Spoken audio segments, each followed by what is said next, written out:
Polyester পরে করব। তো আবার আপনার মতে থাকে যে আমি সেই গ্রেড বিম পর্যন্ত করলাম, তারপরে আমি রেখে দিলাম, রেস্ট নিলাম। তো গ্রেড বিম পর্যন্ত আপনি যদি ফ্রেম স্ট্রাকচারের বাড়ি করেন, অর্থাৎ কলাম ফুটিং এর বাড়ি করেন, তাহলে যদি আপনি গ্রেড বিম পর্যন্ত করে যদি একটা সিজন বা 6 মাস বা 1 বছর রেস্ট নিতে চান, তাহলে আপনার জন্য ক্ষতি হবে। কেমন ক্ষতি? আপনি যখন ফুটিং কলাম করতেছেন, শর্ট কলাম করতেছেন, গ্রেড বিম করতেছেন, তখনই নির্ধারণ করা হয় যে আপনার বিল্ডিংটা 10 ফিট হবে ফ্লোর লেভেল পর্যন্ত, হ্যাঁ, ততটুকু আপনার রড সারানো হয়। তো এই যে এতটা সময় রডটা বাইরে বৃষ্টিতে ভিজে, হ্যাঁ, এই যে বাইরের আবহাওয়াতে আপনার সেই রডটাতে মরিচা ধরবে, এটা একটা পয়েন্ট যে আপনাকে গ্রেড বিম পর্যন্ত রেস্ট নেওয়া যাবে না। এখন আপনি বলতেছেন যে আমি কলাম অবধি করে ফেললাম, কলাম করে ফেললাম।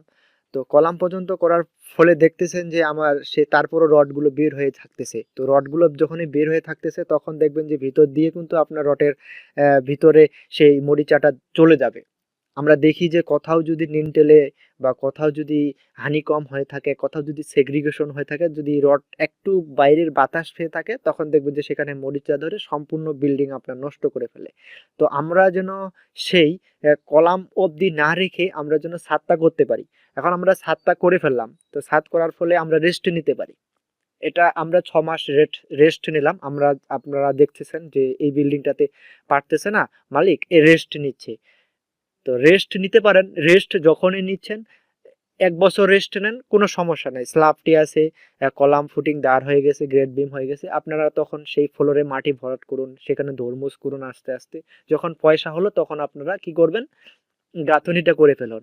এখন আপনার গাঁথনি করে ফেলছেন, এখন আপনার সেই পলেস্টার করার পয়সা হচ্ছে না, কিন্তু এটা করলে হবে না ভাই। তখন আপনার পরের সিজনের জন্য অবশ্যই আপনাকে সেই চতুর্দিকে পলেস্টারটা করতে হবে।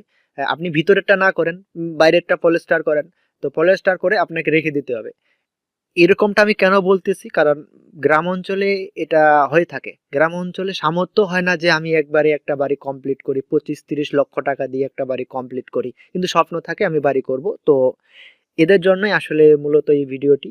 আমি আবার বলছি, যখন আপনি সেই পলেস্টার করে ফেললেন তখন রং করলেন না, হ্যাঁ, পরের সিজনে রং করলেন, ভিতরেরটা পলেস্টার করলেন, দেন তারপরে আপনি সেই ইলেকট্রিক যে বিষয়টা আছে, প্লাম্বিং এর যে বিষয়টা আছে, তো এর মধ্যে আপনাকে চেষ্টা করতে হবে যখন ফ্লোর লেভেল করবেন, ফ্লোরটা ঢালাই করবেন, তখনই যেন আপনার সেই প্লাম্বিং এর কাজটা সম্পূর্ণ করতে পারেন।